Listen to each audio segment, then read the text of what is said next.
తాకట్టులో ఉన్న బంగారాన్ని విడిపించి ఆ రోజు ఆన్లైన్ రేటుకే మేము కొంటాం. Sharma gold company. రాశి ఫలాల గురించి ఒక్కసారి నాకు వివరిస్తారు మీరు? మొట్టమొదటి ఏ రాశి గురించి చెప్తారు? తప్పకుండా. ఇప్పుడు ఇది మనకు వచ్చేది 2025 ఆంగ్ల సంవత్సరాది. ఓకే. అంటే కొంతమంది విమర్శించారు 24 కదా, 24 25 అదే 25 ఆంగ్ల సంవత్సరాది అంటే మనం ఇంగ్లీష్ క్యాలెండర్ అంటే 25లో వచ్చేది 25 ఆంగ్ల 25 కదా, జనవరి 1 25. జనరల్ గా మనము అంటే మరి మీరు ఉగాది నుండి ఎందుకు చెప్పట్లేదు అంటే చాలా మంది ఉగాది వరకు కూడా ఆగట్లేదు, జనవరి 1 కూడా ఆగట్లేదు, డిసెంబర్ నుండి నవంబర్ నుండి అడుగుతా ఉన్నారు అందరూ. ఓకే. ఇప్పుడు క్లయింటెల్ నన్ను అడిగేవాళ్ళు ఏంటంటే గురూజీ ఇప్పుడే చెప్పేసేయండి మాకు, మేము జాగ్రత్తలు తీసుకుంటామని చెప్పి అడుగుతా ఉన్నారు. సో అందుకనే 2025 సంవత్సరం ఆంగ్ల సంవత్సరాది అంటే జనవరి 1 నుండి ఎలా ఉండబోతుంది అనేది మనం ఒకసారి చూసుకుంటే, అన్నిటికంటే ముఖ్యంగా ఈ వచ్చేటువంటి సంవత్సరం పేరు శ్రీ విశ్వావసునామ సంవత్సరము. విశ్వావసునామ సంవత్సరము. సో రాబోయేటువంటి ఎందుకు గురుగారు అది వస్తుంది పేరు 60 సంవత్సరాల్లో ప్రతి సంవత్సరం ఒక్కొక్క పేరు వస్తుంటది. పేరుతో ఏం స్పెషాలిటీ లేదు. క్రోధినామ సంవత్సరం అనే నెగిటివ్ అట్లా ఏం లేదు. సంవత్సరాల్లో దీని పేరు విశ్వావసునామ సంవత్సరం. సో ఈ సంవత్సరానికి అధిపతి రాజు కాబట్టి, రవి కాబట్టి రాజు.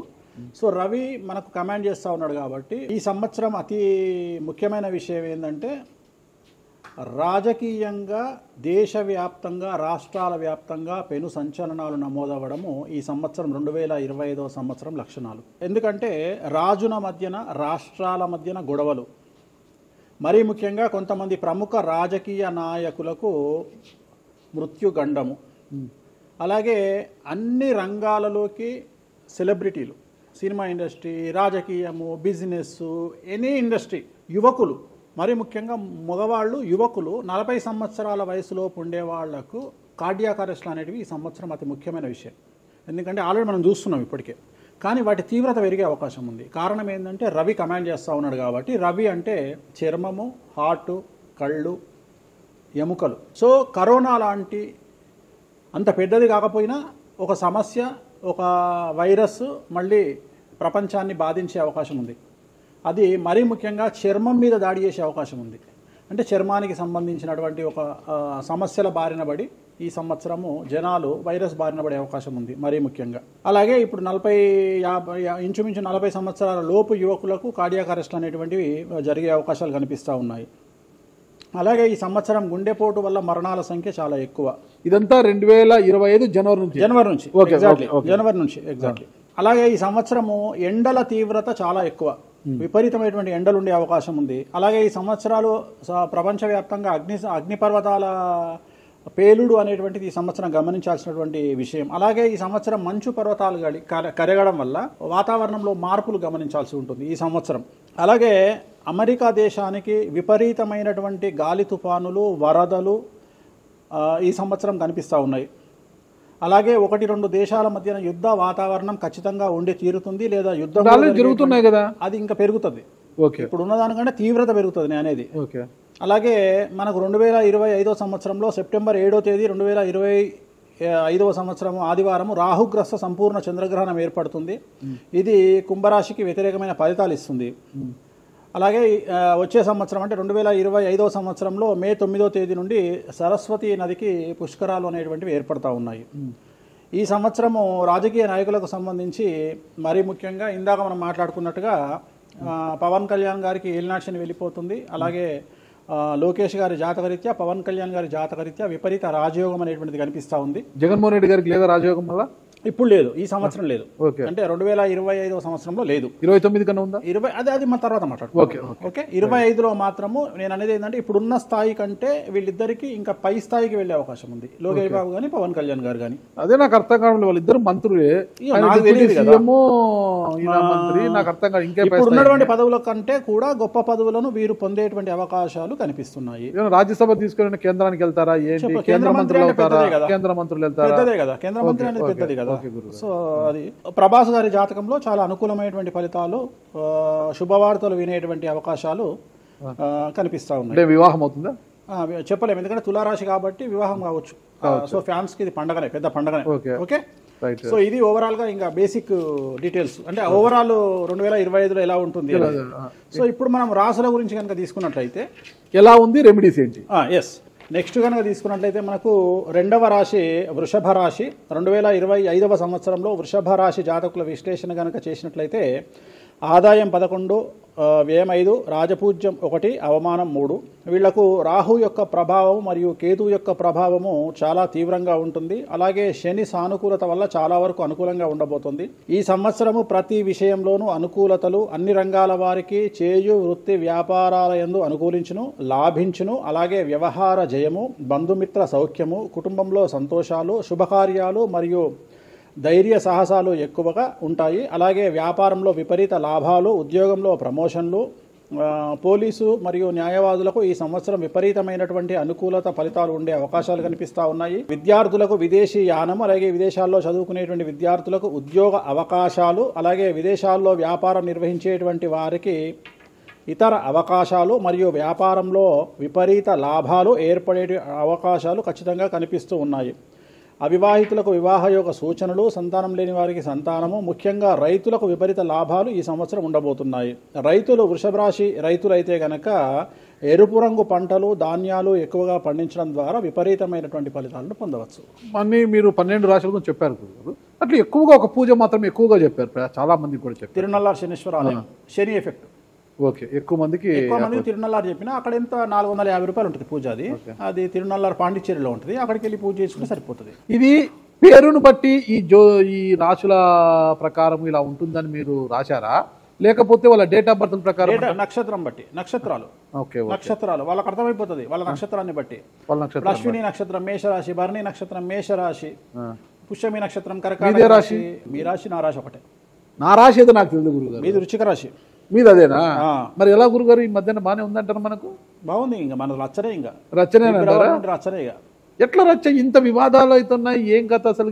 ఇంకా లైఫ్ అన్నప్పుడు ఇప్పుడు రేవంత్ రెడ్డి ఉన్నాడు. రేవంత్ రెడ్డి ఎన్ని కష్టాలు అనుభవిస్తే సీఎం అయినాడు అంటే ఇక కష్టం తర్వాత సుఖం రెడీగా ఉంటుంది.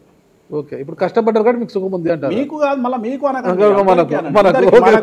మనకు అందరికీ. ప్రతి మనిషి జీవితంలో పండ్లున్న చెట్టుకే రాయి దెబ్బలు, అంతేగాని పళ్ళు లేని చెట్టుని ఎవడు పట్టించుకుంటాడు? పళ్ళు ఉంటేనే దాన్ని రాయి చేస్తారు. అట్లనే మనం కూడా అంతే అండి. వేణుస్వామి అంటే పూజలకు పెట్టింది పేరు. పెద్ద పెద్ద రాజకీయ నాయకులకు, ముఖ్యమంత్రులకు, కేంద్ర మంత్రులకు, పెద్ద పెద్ద వాళ్ళకు కూడా ఇక్కడ కాదు, మీరు అబ్రాడ్స్ కూడా వెళ్ళి పూజలు చేసి వస్తున్నారు. చాలా కాస్ట్లీ స్వామి, చాలా గొప్ప పూజలు చేస్తుంటారు, అంత పవర్ఫుల్ పూజలు. అంటే ఇప్పుడు మీరు చేస్తున్న పూజల మహిమ వల్లనే మీ మీద ఇన్ని వివాదాలు వచ్చినా కూడా మీరు బయటపడగలుగుతున్నారు. 100% పర్ఫెక్ట్. ఇక దానికి ఆన్సరే లేదు. ఇక ఇప్పుడు మనం కొట్లాడాలంటే 10 రకాలు ఉంటాయి, మనం కొట్లాడతలేము. అందుకనే మనం ఒకటే, మన పూజల్ని మనం నమ్ముకుంటున్నాం అంతే, అమ్మవారిని నమ్ముకుంటున్నాం. ఇప్పుడు ఒక్కొక్క సమస్యకి ఒక్కొక్క అమ్మవారు పరిష్కరిస్తుంది దశమహావిద్యల్లో. మనం అదే చేస్తున్నాం. ఇప్పుడు నేను ఒకటే మాట చెప్తా, కాంట్రవర్సీస్ వచ్చినాయి, మీరు అడిగినరు, ఎన్ని సమస్యలు వచ్చినాయి. జనాలు ఏం ఆలోచిస్తారంటే వేణుస్వామి ఈ సమస్యల నుండి బయటపడతాడా, పడితే ఎలా పడతాడు? నేను ఒకటే అనుకుంటున్నా, ఇంతమందికి పూజలు చేసి వాళ్ళ సమస్యల నుండి బయటపడడానికి ప్రయత్నించే నేను నాకు వచ్చిన సమస్యను కూడా అదే పూజల ద్వారా బయటపడడానికి ప్రయత్నం చేస్తున్నాను. అంటే వివాదాలు చుట్టుముడుతున్నాయి, సోషల్ మీడియాలో వైరల్ అవుతున్నాయి, ఉమెన్ కమిషన్ మీ మీద ఫిర్యాదులు చేశారు. ఇన్ని చేసినా కూడా ఎక్కడా మీకు ఉచ్చు బిగుసుకోవడం లేదు, బయటపడుతున్నారు. అంటే ఇది మీ పూజల మహిమనా, లేకపోతే ఏమన్నా బ్రైబ్ చేస్తున్నారా? అమ్మవార్లు ఇప్పుడు ఉదాహరణ, మనం తెలుగు రాష్ట్రాల్లో ఉంటాం, వెంకటేశ్వర స్వామి వారు అంటే మనకు తెలుసు. ఇప్పుడు తమిళనాడులో పెరుమాళ్ అంటారు వెంకటేశ్వర స్వామిని. అదే నార్త్ ఇండియాకి వెళ్తే బాలాజీ అంటారు. వాళ్లకు బాలాజీ అంటే చాలా భయం. అలాగే మన రాష్ట్రంలో మనకు తెలిసిన వాళ్ళకి కామాఖ్యలో ఉండే అమ్మవారు అంటే భయం. కానీ తెలియని వాడికి భయం ఉండకపోవచ్చు, వాడి ఇష్టం వచ్చినట్టు కామెంట్ చేయొచ్చు. అమ్మవారు చాలా మందికి మీరంటే భయం అనుకుంటా, అంటే మనం చేసే పూజల వల్ల ఉండొచ్చు. ఓకే, నేను అనేది ఏంటంటే, నేను చేసే అదే ఇందాక మనం మాట్లాడుకున్నప్పుడు అదే చెప్తున్నా, వామాచారంలో పూజలు చేయాలంటే భయపడతారు. కారణం ఏమిటి అంటే ఖచ్చితంగా మందును ముట్టుకోవాలి, నాన్ వెజ్ను ముట్టుకోవాలి. దానికి వీళ్ళు చేసే పూజలు అడ్డుపడతాయి. అంటే వీళ్ళు సమాజంలో భయపడతారు కాబట్టి వీళ్ళు వాటి జోలికి పోరు. తాంత్రిక పూజలు లాగా ఉంటాయి మీరు చేసే తాంత్రిక తంత్ర మార్గం అంటారు దాన్ని. శ్రీకాళహస్తిలో కాదు శ్రీకాళహస్తిలో రావుకేతు పూజ చేయించుకున్నారు కదా, తాంత్రిక పూజలే అది. నిమ్మకాయ పెడితే తంత్రమే, గుర్తుపెట్టుకోండి. నిమ్మకాయ ఎక్కడ పెట్టినా తంత్రమే. మిమ్మల్ని కాపాడుతోంది మీరు చేస్తున్న పూజల మహిమే. అంతే అంతే అంతే, వాళ్ళే చూసుకుంటారు. నేను అనే పాయింట్ ఏంటంటే, నేను ఒకటే చెప్తున్నానండి, తప్పు చేస్తే నన్ను అమ్మవారు సర్వనాశనం చేస్తుంది. ఓకే, అమ్మవారిని విమర్శిస్తే వాళ్ళ సంగతి అమ్మవారు చూసుకుంటది. అంతేనా? అంతే. ఇక నాకు అవసరం, నేను కొట్లాడను చెయ్యను, నాకు అనవసరం, నాకు లొల్లే వద్దు. నాకు నేను దేవుళ్ళని నమ్ముకున్నా, నా పని అదే. నాకు హిమాచల్ ప్రదేశ్ కామాఖ్య కాకపోతే, బాగాలముఖి కాకపోతే, తారాపీఠ పోతే, ఇప్పుడు మన తారాపీఠ పోయి వచ్చిన.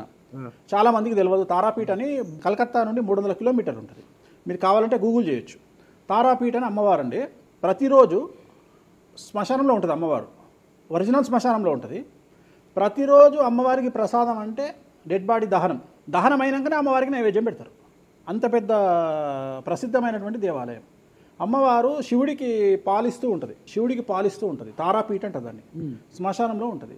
ఆమె జనరల్గా ఎవరైనా సరే ఎందుకు పూజ చేస్తారు ఆమె అంటే, జీవితంలో మనం వెళ్తూ ఉన్న సందర్భంలో సడన్గా స్టక్ అయినామనుకోండి, బౌన్స్ బ్యాక్ అవ్వడానికి పనిచేస్తుంది. అంటే ఉదాహరణ, ఒక ముఖ్యమంత్రి స్థాయి వ్యక్తి ఓడిపోయినప్పుడు, ఒక మంత్రి పోయినప్పుడు, ఒక ఐఏఎస్ సడన్గా తన జాబ్లో డిస్టర్బెన్స్ వచ్చినప్పుడు, ఐపీఎస్ డిస్టర్బెన్స్ వచ్చినప్పుడు ఈ పూజ కనుక అమ్మవారిని దర్శించుకుంటే ఒక్కసారి మళ్ళీ వాళ్ళు బౌన్స్ బ్యాక్ అవుతారు. అంటే బిగ్ బ్యాంగ్ థియరీ అనేది అక్కడ పనిచేస్తుంది. మనం మళ్ళీ ఒక్కసారి బౌన్స్ బ్యాక్ అయ్యి ముందుకు దూకడానికి అమ్మవారు పనిచేస్తుంది. నేను సజెస్ట్ చేస్తుంటాను చాలామందికి, వ్యాపారంలో స్టక్ అయినప్పుడు, లేకపోతే ఉద్యోగంలో స్టక్ అయినప్పుడు, అట్లా స్టక్ అయినప్పుడు అయితే మీ తారాపీఠ వెళ్ళి దర్శనం చేయించుకోండి. అక్కడ దర్శనమే, పూజలు ఉండవు, జస్ట్ దర్శనమే. అమ్మవారికి పోయి దండం పెట్టుకొని వస్తే చాలు, ఒక్కసారి మళ్ళీ వాళ్ళు బౌన్స్ బ్యాక్ అవుతారు. ఒకటే ఒక పాయింట్కి నాకు ఆన్సర్ చెప్పి ముగించేసా, చాలా కాలాతీతమైంది. చివరికి ఇరికిస్తున్నారా ఇది? లేదు ఏం లేదు. ఇప్పుడు ఏపీలో అంటే గత ప్రభుత్వ హయాంలో, వైసీపీ హయాంలో వీళ్ళ మీద కేసులు పెట్టారు. ఇప్పుడు వీళ్ళ అధికారం వీళ్ళ మీద కేసులు పెడుతున్నారు కదా. ఈ కేసుల పరంపర ఇలా కొనసాగి జగన్మోహన్ రెడ్డి గారు జైలుకి వెళ్ళే అవకాశం ఉంది. వచ్చే సంవత్సరం మే 9వ తేదీ వరకు అవకాశం ఉంది, దాటితే లేదు. ఇది ఓవరాల్గా వేణుస్వామి గారు ఇచ్చారు. మీకు ఏదైనా అనుమానాలు ఉన్నా డైరెక్ట్గా వేణుస్వామి గారికి ఫోన్ చేయండి, మీ అనుమానాలను నివృత్తి చేసుకోండి. థ్యాంక్ యూ గురుగారు, నమస్తే. ఓకే, ఓం నమో వెంకటేశాయ.